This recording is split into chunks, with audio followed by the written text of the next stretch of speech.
교재를 다 받으셨죠? 지난번에 그 프린팅을 다 못해가지고 한 장만, 그것도 반쪽만 나눠드렸는데, 열왕기하 10장 10절을 한 번 더 보겠습니다. 여러분 성경 열왕기하 10장 10절 다 같이 읽습니다. 이제 너희는 주께서 아합의 집에 관하여 하신 주의 말씀이 하나도 땅에 떨어지지 아니할 것을 알라. 주께서 자신의 종 엘리야를 통해 말씀하신 것을 행하셨도다 하니라. 열왕기하의 핵심 요절인데요. 하나님의 말씀은 이루신다는 겁니다. 땅에 떨어지지 않고 다 성취된다는 것이 열왕기하의 핵심 가르침입니다. 한 번 더 기도하시면 아버지 하나님 이 시간을 유익하게 해주시고 성경 통독을 위한 성경 개관을 배우고 있습니다. 이제 책별 개관을 통해서 전체적인 그 흐름을 전체의 개요를 파악해 나가고 있습니다. 이 공부는 성경 통독, 성경 읽기를 위한 기초가 됩니다. 우리 성도님들이 잘 따라오실 수 있게 도와주시고 또 이 책별 성경 공부를 통해서 우리가 성경을 바라보는 눈이 또 관점이 바뀔 수 있도록 인도해 주시옵소서. 예수님의 이름으로 기도합니다. 아멘.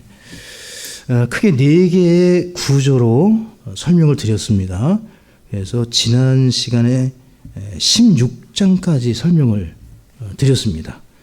이제 엘리야의 사역이 마무리가 되고 불병거에 탄 엘리야를 회오리 바람으로 끌어올리셨습니다. 이 사건은 휴거를 예표한다고 말씀을 드렸어요. 엘리야는 죽음을 보지 않고 하늘로 끌어올려졌습니다. 회오리 바람을 타고. 우리의 휴거가 이와 같지 않는가라고 우리가 보고요. 엘리야의 제자였던 엘리사, 성경에 보게 되면 엘리사가 언제 부름을 받습니까?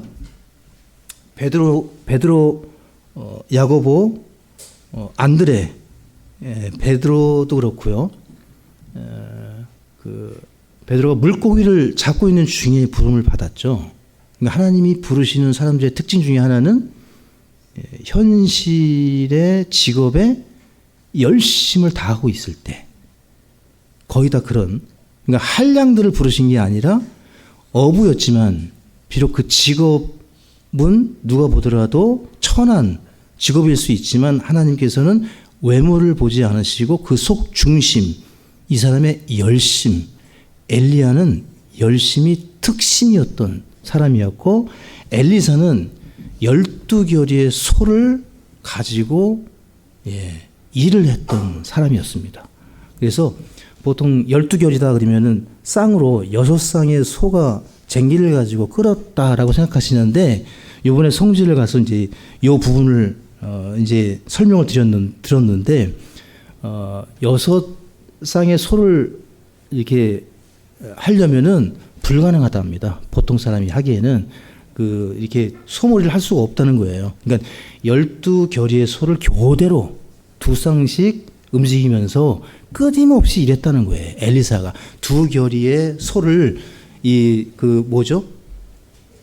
멍에를 이렇게 씌워가지고 소를 계속 끊임없이 일을 했다는 거예요. 이 엘리사 그만큼 부지런하고 열심히 있었다.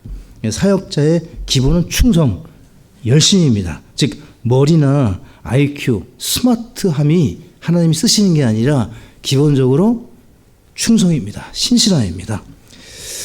자, 그 이후에 이제 사마리아가 멸망을 합니다. 누구에 의해서? 북왕국 이스라엘은 아시리아에 의해서, 여러분 이 연도 외우시라고 했어요. 722년. 그 다음에 18장부터 25장까지는 남왕국의 멸망을 다룹니다. 오늘 이 부분만 보겠습니다.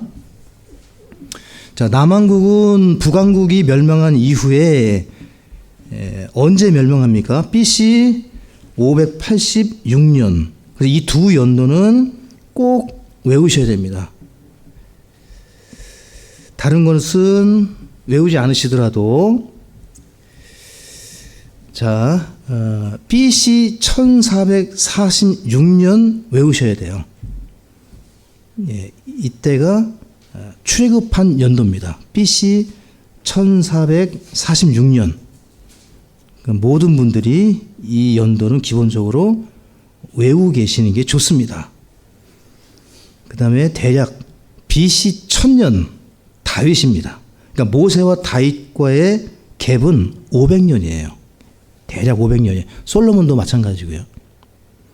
그래서 BC 1500년, 1446년, 네, BC 1000년 다윗, 그 다음에 BC 722년 북왕국 이스라엘의 멸망, BC 586년 남왕국 유다의 멸망, 그 다음에 예수님이 태어나신 연도는 BC 4년으로 봅니다. 그러니까 BC 4년으로 보면 지금 현재 연도수가 2022년이 되겠죠? 서기로 따진다면. 자, 그래서 제가 표시해 둔 것을 보니까 16장까지 했고 17장부터 안 했습니다. 그래서 17장이 북왕국 이스라엘이 멸망하는 장입니다. 이스라엘의 마지막 왕이었던 호세아가 아시리아에 의해서 멸망을 하는데 하나님의 말씀을 버리고 우상을 섬긴 결과로 멸망을 합니다.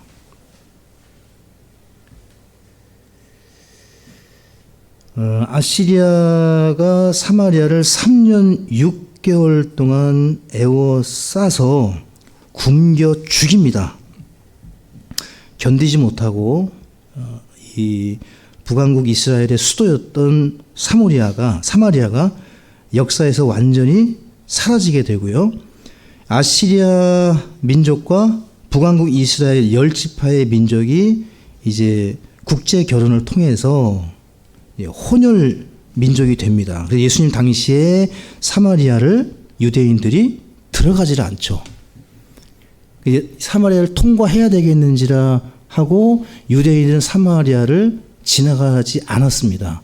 부정한 율법에 의해 부정한 사람들로 여겨져 가지고 개취급을 했습니다. 그곳이 바로 북왕국 이스라엘.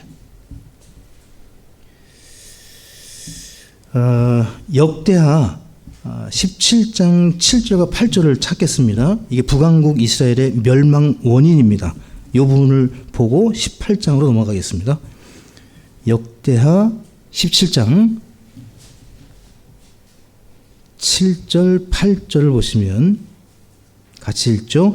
일이 이렇게 된 것은 이스라엘 자손이 자기들을 이집트 땅에서 데리고 올라와 이집트 왕 파라오의 손 밑에서 벗어나게 하신 주 자기들의 하나님께 죄를 짓고 다른 신들을 두려워하며, 여기 밑줄을 다 그으시면 좋겠습니다. 이제 명절날 이제 다 돌아가셔서 이제 믿지 않는 분들은 제사 다른 신들을 두려워하겠죠. 하나님께 죄를 짓는 겁니다. 그러니까 북왕국 이스라엘이 범한 죄는 우상 숭배예요.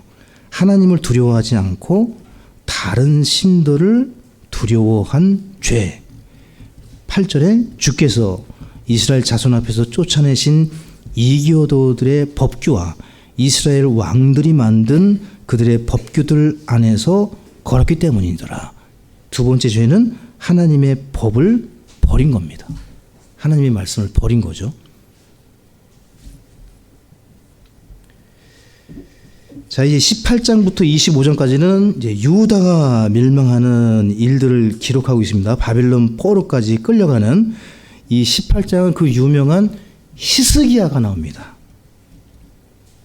유다 왕 히스기야. 그는 좋은 왕이었습니다. 우상을 타파했습니다. 하나님을 의지했고요. 맞습니까? 저 이거 했었나요? 지난 시간에? 안 했죠? 예. 제 기억이 가끔 틀리지만 맞는 것 같습니다. 이 부분은. 자, 그래서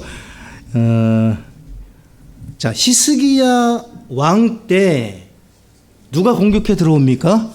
북왕국 이스라엘을 멸망시킨 아시리아 왕 산헤드립이 예루살렘을 에워싸고 히스기야를 위협합니다. 하나님을 위협합니다.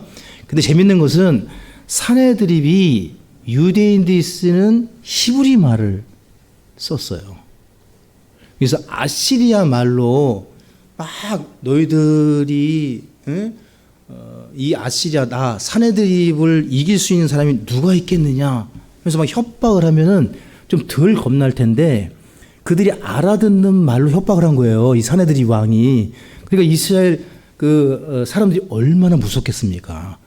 내가 알아듣는 히브리 말로 그 적국의 왕이 곧 죽을 거다. 문 열어라. 하는데 그 히스기야 왕이 이제 여기에 대해서 어떻게 하는지 남왕국 왕이었던 이 히스기야는 믿음이 있었던 왕이었습니다. 바로 히스기야 14년 때의 일이 바로 이 일입니다. 산헤드립 왕이 이제 들이닥친 거죠. 이때 세 가지 의견이 기록되어 있습니다. 아시리아에게 항복하자. 첫 번째 의견이.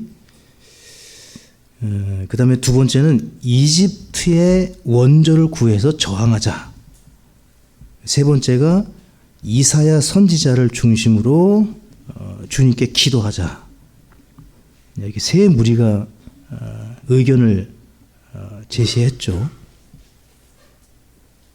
그래서 아시리아 왕이었던 산헤드립이 세 명의 장수를 보내는데 그 중에 한 사람이 랍사게입니다. 랍사게.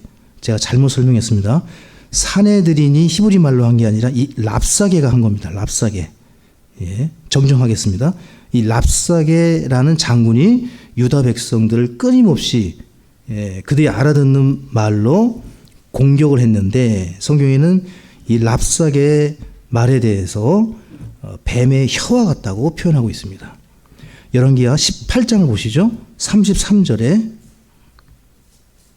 열왕기하 18장 33절을 보시면 자, 랍사게가 그들이 알아듣는 히브리 말로 민족들의 신들 중 어떤 신이 자기 땅을 어떻게든 아시리아 왕의 손에서 구출하였느냐. 하맛과 아르밧의 신들이 어디 있느냐. 스발와임과 하나와 이와의 신들이 어디 있느냐. 그들이 사마리아를 내 손에서 구출하였느냐. 이 나라들의 모든 신들 가운데 자기 나라를 내 손에서 구출한 자들이 누구이기에 주가 예루살렘을 내 손에서 구출하겠느냐 하시느니라 하니라. 이에 대한 히스기야의 반응이 19장입니다.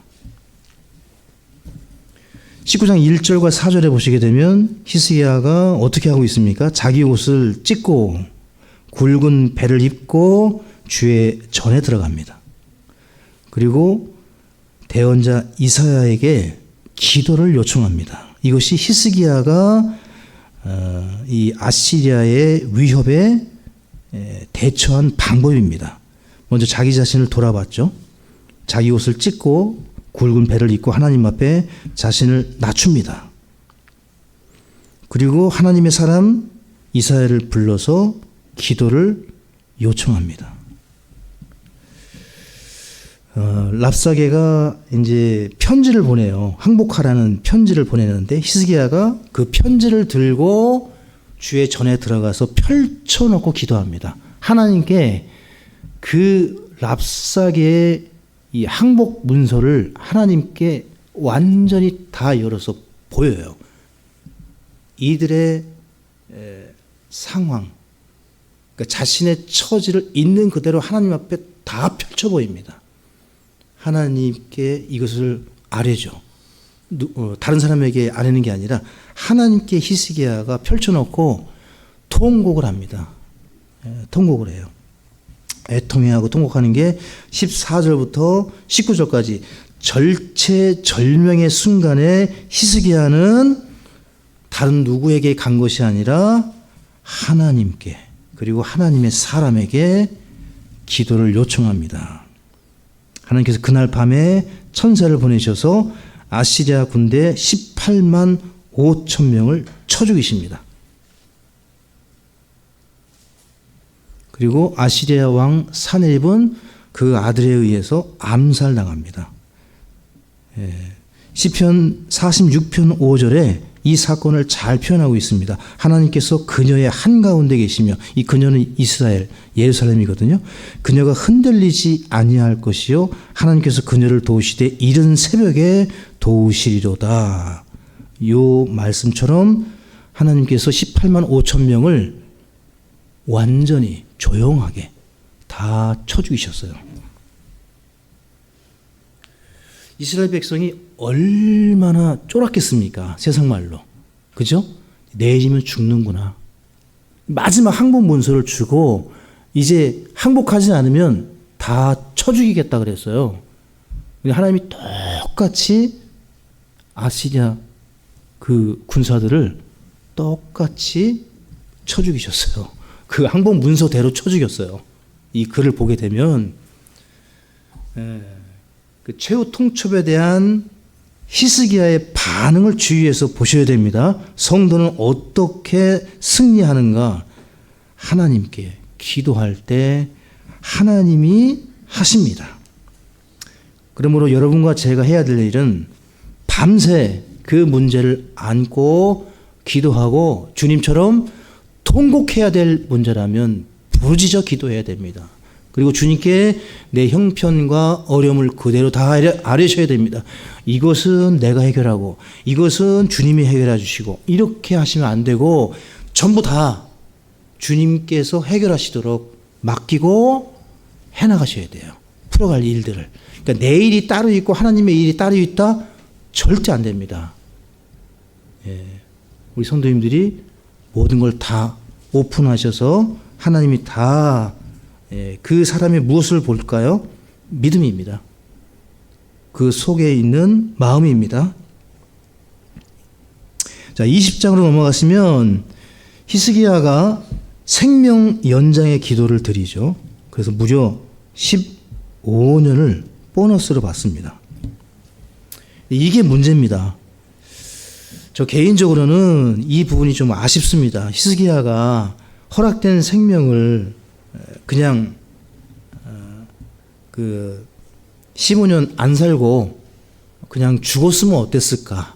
근데 저도 히스기야라면 이렇게 했을 것 같은데 이게 결과만 제가 보고서 생각하니까 히스기야는 정말 간절하게 구하겠죠. 근데 이제 이 20장만 보게 되면 좀 아쉬움이 많아요. 그냥 안 살았으면 오히려 그 남은 그 자식들에 대한 부분이 좀 덜 하지 않았을까 하는데 좀 여러 가지 아쉬움이 있습니다. 죽을 병에 걸렸습니다. 히스기야가 통곡해서 15년 생명 연장을 받았지만 그가 교만해져 가지고 문제는 교만입니다.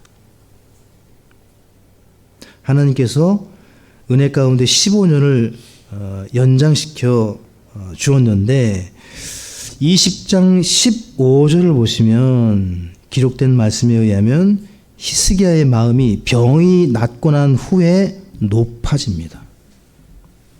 이거 어떻게 알 수 있냐면 이제는 주의 집, 주의 전이라고 하지 않고 나의 집, 나의 보고 계속 나라고 얘기해요. 나. 그러니까 나 중심이죠.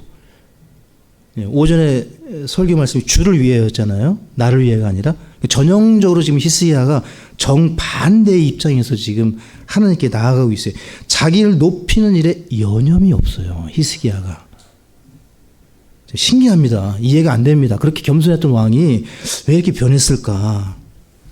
그래서 바벨론의 사신들이 병문안을 와요. 히스기야가 강국이 돼가지고 하나님이 지켜주시니까 이제 건드리지 못하니까 이제 바벨론 제국의 사람들이 와서 병문안을 오는데 이 마음이 높아진 히스기야가 주의 전에 있는 보물들을 다 열어서 보여줍니다. 자랑하는 거죠. 교만해가지고 내가 이 정도야. 내가 이 정도 모아두고 난 이 정도로 살아. 하고서 바벨론 포로들에게 다 보여준 뒤에 이 사신들이 돌아간 뒤에 나라가 망해요. 이해되시죠? 딱, 예. 그 눈으로 본 게 마음에 바벨론 사신들이 야, 저건 내 거다. 내가 챙겨야 되겠다. 해가지고 그 후에 바벨론이 쳐들어와서 유다가 망합니다. 교만은 패망의 선봉입니다. 예. 유다가 망한 것은 히스기야의 교만 때문이었습니다. 이 사건 때문에 크게 책망을 받아요. 17절과 18절을 보시게 되면 하나님께 크게 책망을 받는데 19절에 보시게 되면 히스기야가 태평합니다. 왜 태평하죠? 걱정 안 해요. 자기 때 일어나지 않기 때문에. 그래서 누가 이 일을 당합니까? 자기 자식들이 받는 거예요, 여러분. 네. 이 히스기야 이게 이해가 잘 안 돼요. 늙은 사무엘을 가르쳤던 엘리 제사장의 제사장과 같은 죄를 범합니다. 히스기야가. 내 때는 이 일이 안 일어날 거야. 예. 자, 여러분 이게 중요합니다. 역대하 32장 31절 뭐 다 같이 찾겠습니다. 제가 이렇게 좀 졸지 마시라고 이렇게 재밌게 말씀을 드리고 있는데 이 부분은 조금 생각을 하면서 보시면 좋겠습니다. 역대하 32장 31절에 같이 읽겠습니다. 그러나 바벨론의 통치자들이 사신들을 그에게 보내어 그 땅에서 이루어진 이적에 관하여 물은 일에 있어서는 하나님께서 친히 그의 마음속에 있는 모든 것을 알려하사 그를 시험하시려고 그를 떠나셨느니라. 이제 히스기야에게 거기 밑줄을 그으시면 그의 마음속에, 즉 내 마음속에 있는 모든 것을 알려고 하시는 분이 우리 주님이세요. 똑같습니다. 히스기야를 시험하셨어요. 잘 될 때 조심해야 됩니다. 잘 될 때 높아지면 안 됩니다. 성도는. 잘 될 때 꼭 생각하셔야 돼요. 하나님을 하나님답게 섬기고 있는가? 변함없이 섬기고 있는가? 나는 충성된 일꾼인가? 중요합니다. 하나님이 히스기야에게 복 주시고 어떻게 하시는 거예요? 그 속을 테스트 하시는 겁니다. 진짜 내가 복 줬기 때문에 날 섬기느냐? 아니면 네가 좋건 나쁘건 너는 주님을 섬기고 있느냐? 히스기야가 높아져가지고 주님을 높이지 않고 자기를 높이는 데 여념이 없습니다. 지금. 자, 21장으로 넘어가시면 가장 악한 왕 므낫세가 등장합니다. 그의 아들 아몬이 배교하면서 유다는 패망의 길을 걷습니다. 히스기야가 죽고 그 아들 므낫세가 등극하는데 이스라엘의 최고 악한 왕 중에 하나가 아합과 더불어 남왕국에는 므낫세입니다. 주님이 심판을 하시는데 므낫세의 아들 아몬이 왕위에 올라서 한 번 더 기회를 받는데 그의 아들 역시 아버지 므낫세와 버금가는 못지않은 악한 왕으로 남습니다. 이제 아몬의 아들 요시야가 왕으로 등극하는데 이제 남왕국 유다의 마지막 기회였던 것 같습니다. 이 요시야는 좋은 왕입니다. 그게 22장에 나옵니다. 여러분 교재에는 요시야의 종교개혁, 율법책 발견, 유월절 회복 이게 돼 있죠. 이 세 가지를 실천했던 왕이 요시야. 8살의 왕이 돼서 성전을 수리하다가 율법책을 발견했고 그 말씀을 따라 유월절을 지켰습니다. 자, 그러면 유월절을 지켰다는 게 왜 이렇게 중요할까요?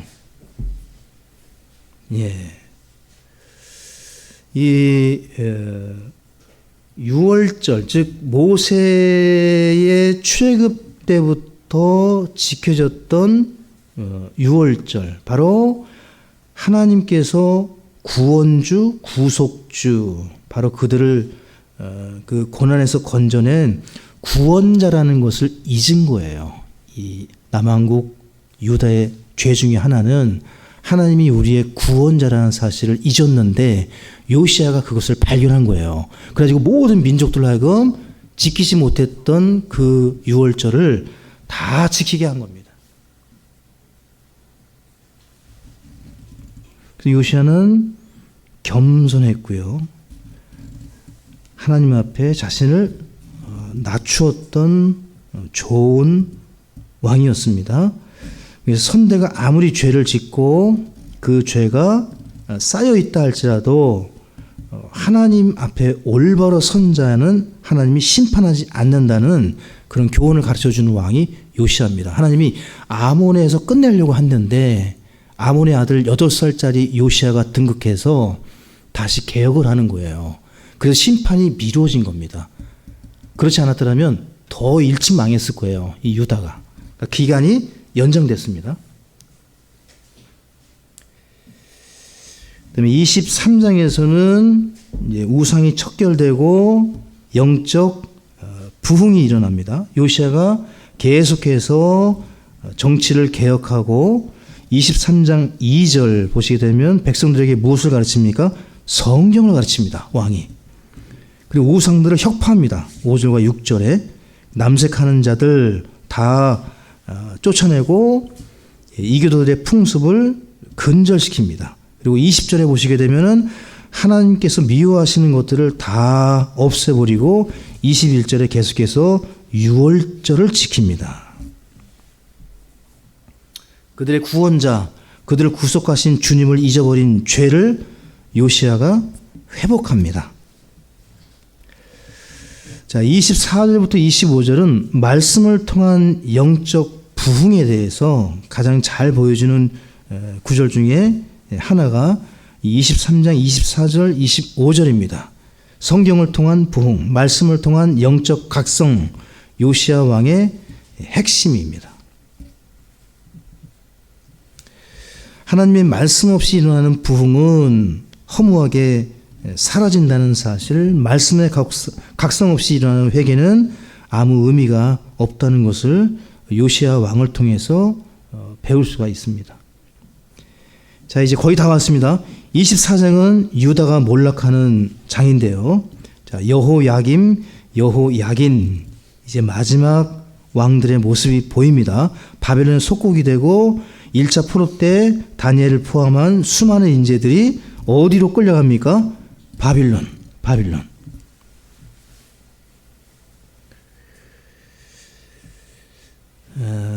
이 여호야긴, 남왕국 유대의 마지막 왕은 여호야긴입니다. 근데 이 여호야긴이 3개월 만에 폐위를 당하고 느부갓네살, 즉 바벨론 왕, 다니엘에 등장하는 느부갓네살 왕이 이 여호야긴 왕을 3개월 만에 폐위시키고 그의 숙부 시드기야를 왕으로 임명합니다. 이 사건이 24장이고요. 이제 마지막 25장입니다. 예루살렘이 함락되고 유다가 멸망하죠. 그래서 예루살렘 성벽이 무너졌고요. 성전이 불타버립니다. 1차 포로로 바벨론으로 대부분 끌려가는데 이때 25장 13절 14절을 보면 다니엘이 바빌론으로 끌려갑니다. 시드기야 역시 독립하고자 하지만 실패로 돌아가면서 바벨론 70년 포로 생활이 시작되고 이 유다 왕국은 하나님이 주신 모든 것들을 잃어버립니다. 첫 번째, 약속의 땅을 잃어버립니다. 두 번째, 왕국을 잃어버립니다. 세 번째, 성전을 잃어버립니다. 넷째, 거룩한 도시 예루살렘을 잃어버립니다. 이때부터 디아스포라가 시작된다고 봅니다. 1차로. 그리고 로마에 의해서 완전히 멸망한 뒤에 또다시 디아스포라가 시작되는 거죠. 그래서 그들은 다 잃어버렸어요. 땅도 잃어버리고 왕국도 잃어버리고 성전도 잃어버리고 예루살렘 잃어버립니다. 근데 이게 다 언제 회복됩니까? 천년왕국 때.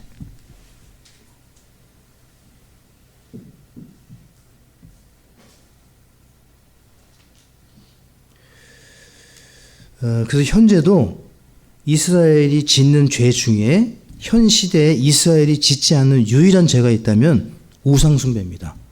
이 바벨론 포로 70년 동안 뼈저리게 우상이 무엇인지를 뼈저리게 느낀 백성이 유대인들이기 때문에 지금도 다른 신을 섬기지 않는 유일한 민족이 있다면 이스라엘입니다. 그래서 하나님이 이스라엘에게 철저하게 이 우상 숭배에 대한 죄를 이 중에도 바벨론 포로 가운데 있어서도 심판 중에도 하나님은 진리를 가르쳐 주신다는 사실을 열왕기하를 통해서 배울 수 있습니다. 자, 그럼 말씀을 맺고 자, 오늘 모든 오전 오후 예배를 마치는데요. 열왕기상 열왕기하에 인간 왕들을 통해 그들의 실패를 통해서 하나님의 말씀만이 영원하고 하나님의 말씀만을 순종해야 한다는 사실을 이 두 책이 가르쳐 주는데, 약속의 땅을 잃고 모든 것을 잃어버린 그리고 바벨론 포로가 된 것은 우리가 믿는 하나님이 무능해서가 아니라 백성들이 하나님을 버렸기 때문입니다. 이것이 열왕기상과 열왕기하에서 가르쳐주는 영적 교훈입니다. 즉 하나님의 말씀을 버릴 때 하나님은 우리를 버리십니다. 기도하겠습니다. 아버지 하나님, 우리 사랑하고 우리 성도님들, 사랑하는 성도님들을 다시 만나고 말씀을